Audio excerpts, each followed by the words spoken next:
Ronaldin, doon sa isang sublease agreement, ikaw ang pumirma with Casiong, Yes po, di ba? Mr. Chair. So, sila rin ang gumawa.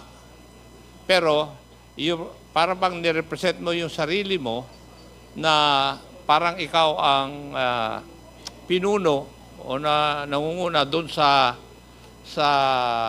Lucky South 99. Tama? Yes po, Mr. Chair. Ikaw ba talaga ang big boss doon? Hindi po, Mr. Chair. Eh sino? Si Miss Cassandra Ong po yung pagkakaalam ko, Mr. Chair.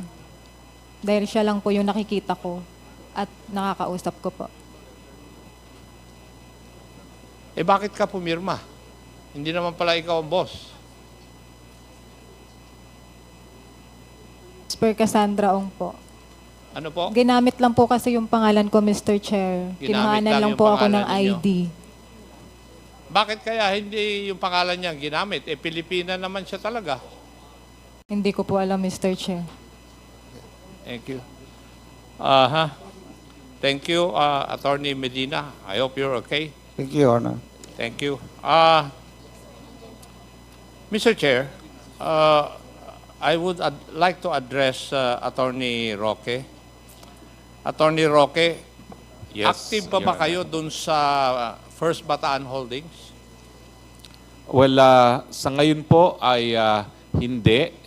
Kasi nga po na nagkaroon ng violent reaction yung aking misis because of that false report that appeared in Billionario.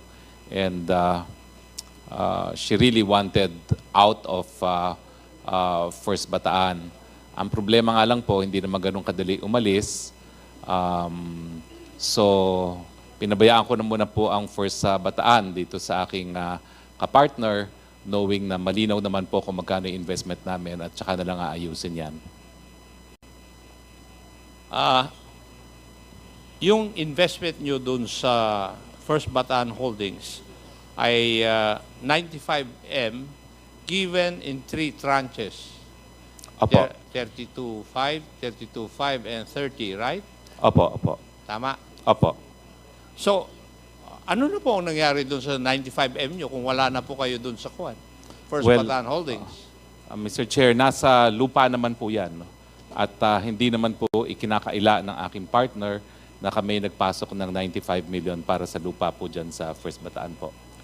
Mr. Chair, before I ask the partner of the Honorable Roque, in the spirit of transparency, Mr. Danny Corral has been known to me since I was in the service up to now. Mr. Danny Corral, totoo po ba yung kasagutan ni Attorney Roque na siya po ay wala na dun sa First Bataan Holdings na ang kasama po dun ay yung kumpanya nyo rin na Green Mile? Opo. Opo, wala na po. Wala na. Opo. Ano po yung usapan ninyo tungkol dun sa investment niya ng 95M? Inalis nila yung pangalan nung nagka-problema. Tapos sabi niya, Teka. Inalis po nila yung pangalan nila ano nagka-problema. Ano po yung problema? yung ayaw na ni Myla sa... Ayaw ng asawa. Opo. Pwede.